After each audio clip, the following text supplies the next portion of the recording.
അഹല്യയ്ക്ക് 30 വർഷത്തെ പാരമ്പര്യവും വിശ്വസ്തതയുമുണ്ട്. നേത്ര സംരക്ഷണത്തിന് നമ്മുടെ അഹല്യ. ഇരിട്ടി താലൂക്ക് ആശുപത്രിയുടെ നേതൃത്വത്തിൽ ജനകീയ ആരോഗ്യ കേന്ദ്രങ്ങളുടെ ദേശീയ ഗുണനിലവാര നിർണ്ണയത്തിനുള്ള പരിശീലനം നൽകി. മട്ടന്നൂർ CDS ഹാളിൽ നടന്ന പരിപാടി നഗരസഭാ ചെയർമാൻ N. ഷാജിദ് ഉദ്ഘാടനം ചെയ്തു. ഇവിടെ സൂചിപ്പിച്ചിട്ടുള്ള ദേശീയ ഗുണനിലവാരത്തിൻ്റെ പ്രാധാന്യത്തെക്കുറിച്ച് മനസ്സിലാക്കിക്കൊണ്ട് പ്രവർത്തിക്കാനും നമുക്ക് സാധിക്കേണ്ടതുണ്ട്.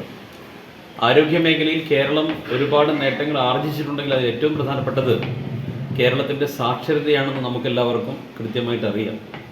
നമ്മുടെ 1ാം ക്ലാസ്സിലും 2ാം ക്ലാസ്സിൽ പഠിക്കുമ്പോൾ തന്നെ നമുക്ക് പരിസര പഠനത്തിലോ അല്ലെങ്കിൽ ഇന്നത്തെ സയൻസ് പുസ്തകത്തിലോ നമ്മൾ 2 നേരം കുളിക്കണമെന്ന് നമ്മളെ പഠിപ്പിച്ചിട്ടുണ്ട് ഇല്ലേ?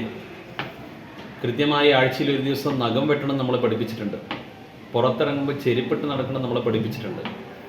ജലദോഷം വരുമ്പോൾ തന്നെ ആശുപത്രിയിലേക്ക് പോകണം, അത് മറ്റു രോഗങ്ങളിലേക്ക് വരുമെന്ന് ചെറിയ ക്ലാസ്സുകളിൽ നമ്മളെ പഠിപ്പിച്ചിട്ടുണ്ട്. അതുകൊണ്ട് അങ്ങനെ കൃത്യമായ അവബോധമുള്ള ഒരു തലമുറ വളർന്നു വന്നതുകൊണ്ട് ആരോഗ്യ മേഖലയിൽ കുറേ നേട്ടങ്ങൾ നമുക്ക് നേടിയെടുക്കാൻ കഴിഞ്ഞു.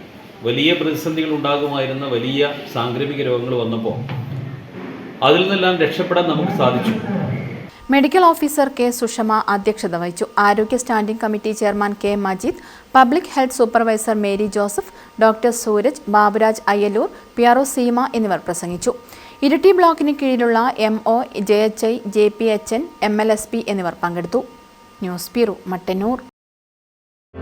Madhurag gold and diamonds, Madhurag building, Kannur road, Chakkarakal.